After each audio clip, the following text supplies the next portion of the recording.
너 커서 뭐 될래? 크면 뭐하니?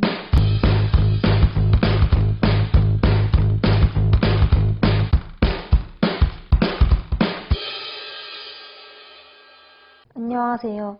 요즘 수행평가 중인데요. 아무것도 하지 않는 친구가 있어요. 같이 하자고 하고 어떤 걸 하고 싶냐고 물어도 그냥 잘하는 게 없어 도와준다는 말만 하고 아무것도 하지 않아요. 그래서 남은 4명이 과제에서 할 일을 나누었는데요. 과제가 잘 진행되지 않으면 친구 탓인 것 같아 자꾸 속이 상해요. 특히 제출일이 다가오니 친구에게 자꾸 짜증이 나요. 왜 우리가 열심히 하고 그 친구는 아무것도 하지 않는데 같은 점수를 받아야 해요? 선생님께 말씀드리니 같이 협력해보라는 말씀만 하세요. 도와주겠다는 말만 하고 협력하지 않는 친구랑 어떻게 협력하죠? 그리고 과제로 너무 바쁜데 언제 그 친구랑 이야기를 해요?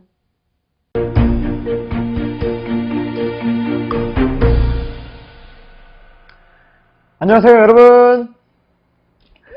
옛날 어느 시골길에서 한 노인이 고개를 갸우뚱하며 혼잣말을 하고 있었어요. 거참 이상하네. 혼자서는 100kg을 거뜬히 끄는데 왜 2마리를 한데 묶으면 200kg을 끌지 못할까? 계산상으로는 분명히 200kg을 끌어야 하는데 20세기 초 독일 농학공학자 막셀 링겔만이 시골길을 걷다 우연히 들은 농부의 고민이었어요. 호기심을 느낀 링겔만은 학교로 돌아와 같은 실험을 해왔어요. 그런데 정말 혼자서는 100kg을 거뜬히 끌었던 말들이 함께 할 때는 그에 못 미치는 93kg을 끄는 거예요.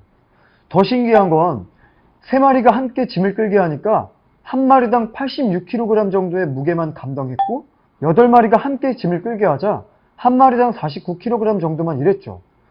49kg은 혼자서 감당했던 100kg의 반이 되지 않은 무게였죠.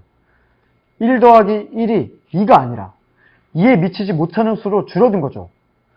링겔만은 이번에는 사람들도 그럴까 하는 호기심을 가지고 여러 사람들이 모이는 운동회에 가서 줄다리기 줄에 저울을 달아 힘의 크기를 재봤어요. 그래도 사람은 동물이랑 다르지 않을까? 그런 기대를 하고 사람의 수가 늘어나면 줄을 당기는 힘도 사람의 수에 비례해서 늘어나는지 확인한 거죠. 그 결과는 어떻게 되었을까요? 줄을 당기는 사람의 수가 늘어나자 줄을 당기는 힘의 평균은 줄어들었어요. 신기한 것은 사람 수에 따라 힘의 평균이 줄어드는 비율이 말과 비슷했다는 거죠. 이 실험 결과는 하나의 일에 참여하는 사람의 수가 많아지면 상대에게 의존해 업무 수행에 기여하려는 정도가 덜해지는 사람들의 마음을 확인한 거예요. 그리고 링겔만이 이렇게 발견한 인간의 모습을 무임승차라고 표현한 사람이 올슨이라는 학자인데요. 그가 자신의 책에서 처음 사용한 정치 경제학 용어입니다. 바로 단체가 생산하는 공공재에 대해 어떤 개인은 비용도 내지 않고 그 편익만 누리는 것을 말하죠. 예를 들면 세금은 내지 않으며 주변의 시설을 사용하는 것이 대표적인 예예요. 중고등학교의 수행평가뿐만 아니라 대학에서도 무임승차자에 대한 고민과 분노를 볼 수 있어요. 고민학생이 말한 것과 같이 과제에 기여하지 않고 그냥 놀고 있다가 같은 점수를 받는 거죠. 그래서 어떤 팀에서는 어떤 학생은 과제의 결과물에 기여한 바가 없음 이라는 문구를 넣어 과제를 제출하기도 하고 또 어떤 수업에서는 선생님이 동료 평가를 점수에 넣어 무임승차자가 생기지 않도록 했다고 해요. 우리가 사는 대한민국이라는 배경에서 무임승차자를 찾아보면 더 잘 보일 수 있어요. 쉬운 예로 요금을 내지 않고 지하철을 타는 사람들이 무임승차자겠죠. 세금을 내지 않고 세금으로 만든 모든 시설을 활용하는 사람들, 그리고 편법으로 하지 않은 것을 한 것처럼 만들어 이득을 보는 사람들이 대표적인 예죠. 이렇듯 무임승차는 사실 우리의 삶의 곳곳에서 보이는 부정적인 모습이고 인간이 가진 이기적인 모습이에요. 여러 명이 하는 활동에서 개인의 공헌도가 적어지는 것은 그 활동에 참여하는 개인이 자신의 가치를 중요하게 생각하지 않아서 발생하는 거예요. 이는 다수라는 익명성 뒤에 숨은 집단 구성원 개개인이 나 하나쯤이야 이런 생각인데요. 자기 역량 발휘에 충실하지 않을 도덕적 해이 가능성이 높기 때문이죠. 무임승차는 그런 생각이 큰 사람에게 잘 나타나요. 그러나 우리 사회의 발전은 도덕적 해이나 이기적인 마음을 가진 사람들이 아닌 자신을 가치 있게 생각하고 차근차근 실력을 다지며 성실히 노력한 사람들을 통해 이루어졌어요. 여러분은 어떤 사람이 되고 싶나요?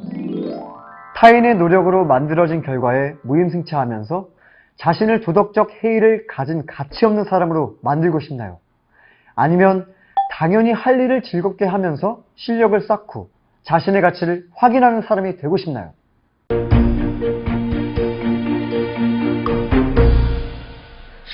이 무임승차라는 용어를 처음 사용한 올스는 무임승차를 방지하기 위해서 플러스와 마이너스 장치 마련을 주장했어요.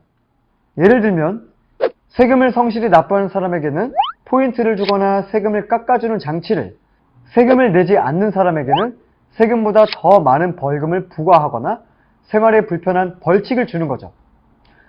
그런 방법을 학교의 수행평가에 적용할 수 있을까요?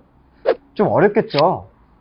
개인과 개인의 관계에서 상대를 평가하고 벌을 준다는 논리는 성립되기 어렵고, 개인 간의 그런 의도가 조금이라도 표현되면 그 관계는 무너질 거예요. 자, 그렇다면 문제 해결을 어떻게 하면 좋을까요? 바로 내가 속한 팀의 특징과 무임승차하는 사람을 살펴보고 문제의 원인을 파악한 후 그의 적절한 행동을 하는 거예요. 먼저 친구의 모습을 한번 살펴보세요. 그 친구가 이기적이라 수행평가를 하지 않고 점수만 받으려는 것인지, 아니면 학교 생활이나 수행평가를 할 의미를 찾지 못해서 조금 무기력한 상태인지, 아니면 수행평가에 참여하고 싶지만 잘하는 것이 없고 자신감이 없어서 머뭇거리고 있는지 살펴보는 것이 좋아요. 그런데 친구가 조금 무기력한 듯하고 자신감이 없는 경우 같다면 하루 정도 시간을 두고 친구의 모습을 한번 살펴보세요. 그 친구가 다른 일에도 무기력하고 주저하는 모습을 보인다면 하기 싫은 것이 아니라 하지 못할 가능성이 큰 거죠. 누군가는 학교 생활이 매우 의미 있고 수행평가를 통해서 점수를 얻는 것이 중요할 수 있지만 다른 누군가에게는 큰 의미가 없을 수도 있어요. 물론 그런 태도가 옳은 것은 아니지만 개인이 그 일을 꼭 해야 한다는 이유가 분명하지 않다면 조금씩 무임승차자로 가게 될 가능성이 크겠죠. 그때는 친구에게 강요가 되지 않는 범위에서 팀활동에 참여하는 것을 권해보세요. 그리고 너의 도움이 꼭 필요해 라는 메시지를 전하는 것이 중요해요. 다음에는 팀의 모습도 한번 살펴보세요. 하나의 목적으로 모인 팀이 목표를 달성하기 위해 협력하고 성과를 내는 것을 팀워크라고 하는데요. 팀워크가 좋지 않을 때 무임승차자가 발생하기도 해요. 바로 화려한 스타 플레이어로 구성된 팀이 경기에서 패배하는 경우가 그런 경우죠. 좋은 팀워크를 위해 꼭 필요한 것은 구성원에 대한 존중과 배려, 그리고 의사소통이에요. 우리는 모두 생각도 가치관도 다른 사람들이라서 팀 활동을 위해서는 의사소통이 필요해요. 대화를 통해서 서로의 생각을 알게 되고 행동을 이해하게 되면서 자연히 공감대가 되겠죠. 즉, 서로가 심리적으로 공유하는 공간이 분명해지는 것이죠. 의사소통이 잘 되어 구성원 상호 간의 공감이 생기면 구성원의 조직적이고 협동적인 행동, 즉 팀워크가 좋아지고 팀워크가 좋아지면 능률이 향상돼서 좋은 성과를 얻을 수 있어요. 이 뭔가 딱딱 맞아 들어가는 이 느낌이 뭔지 아시겠죠? 팀활동에서 특히 신경 쓸 부분은 일방적인 것이 아닌 서로가 설명하고 질문하며 활동 목표를 분명히 하는 것이에요. 그리고 친구의 장점을 찾아서 칭찬하고 서로가 잘할 수 있는 부분을 확인한 후 역할 분담을 하는 거예요. 특히 역할 분담은 서로가 해야 할 부분이 명확해지면서 무임승차 방지에 많은 도움이 되죠. 팀워크가 좋아져 기대보다 큰 성과를 얻는 경우는 뭐라고 할까요? 무임승차의 반대 효과예요. 시너지는 함께 일하다라는 뜻의 그리스어에서 유래가 되었어요. 협력작용 또는 상승효과라는 뜻으로 조직의 구성원이 협력하면 개개인의 합보다 더 나은 결과를 얻는 것을 말해요. 예를 들면 개인 1, 2, 3이 혼자서 일한 결과는 개인 1 더하기 2 더하기 3이 함께 일한 결과보다 못하다는 거죠. 즉, 협력하면 더 큰 결과를 얻을 수 있다는 거예요. 링겔만이 발견한 것과 완전히 반대되는 내용이죠. 이렇게 시너지 효과가 나는 것은 팀워크가 좋을 때 가능해요. 하나의 목표를 공유하고 서로가 격려하고 내가 잘할 수 있는 부분에 최선을 다하고 팀원이 부족한 부분을 도우려고 노력하면 1 더하기 1은 2가 아니라 10이 될 수도 있죠. 함께 하는데 필요한 노력을 정리해 볼까요? 먼저 목표를 분명히 인식하기, 그리고 의사소통으로 서로의 의견 차이 줄이기, 목표뿐 아니라 상대를 바라보기, 마지막으로 나를 테스트해보기입니다. 테스트해보기? 이 말은 수행평가를 도전이라 생각하고 즐기라는 뜻이에요. 팀만의 과제가 아니라 그 안에서 내가 얼마만큼 할 수 있는지 테스트해보세요. 그러면 그 과정을 통해 자신의 성장 범위를 확인할 수 있어요. 사실 이것이 수행평가의 가장 큰 성과 아닐까요?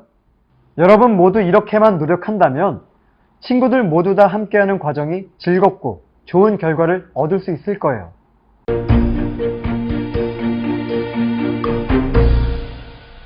수행평가와 지필평가의 차이점을 아시나요? 수행평가와 지필평가는 평가 기간과 평가 내용의 차이가 있어요. 수행평가는 적게는 2-3시간, 길게는 1달 정도의 시간이 소요됩니다. 그에 비해 지필평가는 학기 중간이나 학기 말의 평가 기간에만 평가하죠. 즉, 수행은 한 번의 결과가 아닌 노력하는 과정을 여러 번 평가하죠. 반면에 지필평가는 시험 한 번으로 노력의 결과를 평가해요. 평가 내용을 살펴보면 수행평가는 교과 담당 교사가 학습자들의 학습 과제 수행 과정이나 결과를 직접 관찰하고 그 관찰 결과를 전문적으로 판단하는 평가 방법이에요. 결과물을 살펴보면 수행평가는 학교 생활기록부 세부 특기사항의 자료가 되고 지필평가는 내신의 자료가 되죠. 수행평가는 공부한 내용을 수행과제를 통해 실세계에 적용하며 학생들이 나름의 지식세계에 창조하도록 하는데 그 목적을 두고 있어요. 자, 그럼 지식이라고 하면 여기 인공지능 로봇과 인간 둘 중에 누가 더 강할까요? 여러분도 잘 알고 있듯이 지식은 AI가 더 많이 가지고 있고 더 빠르게 표현할 수 있어요. 그러나 사람이 AI처럼 정보를 많이 저장하고 빠르게 기억해낼 수는 없지만 여러 아이디어를 통해서 지식을 연결하고 세상을 긍정적으로 변화, 발전시킬 수 있는 일을 할 수 있죠. 앞으로 AI가 많은 일들을 대체한다고 하지만 우리 사람만이 할 수 있는 일들은 어쩌지 못할 거예요. 이처럼 실제 교육 현장에서는 여러분이 지식을 자기만의 방식으로 엮어내고 다른 학생과 소통하며 시너지를 키워나가는 능력을 키워한다는 표현을 하고 있는데요. 그래서 많은 선생님들께서 이 수행평가를 통해 여러분에게 성장의 기회를 제공하고 있는 것이죠. 집단의 힘을 잘 모으기 위해서는 구성원의 마음을 하나로 모으고 각자가 가진 능력을 목표 달성을 위해 효과적으로 사용할 수 있는 가이드가 필요해요. 조직에서 한 사람이 불만을 표현하거나 무임승차를 해도 조직의 힘이 약해지는 것처럼 제대로 된 리더 한 명이 조원들이 협심의 목표를 달성하는 데도 큰 역할을 하죠.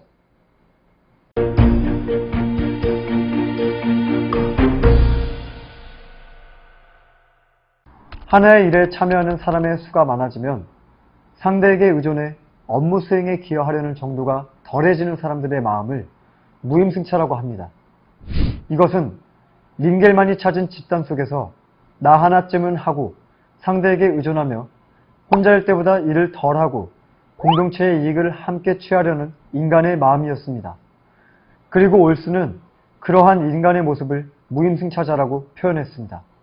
하지만 그 반대인 시너지 효과도 있습니다. 시너지는 함께 일하다라는 뜻의 그리스어에서 유래된 것입니다.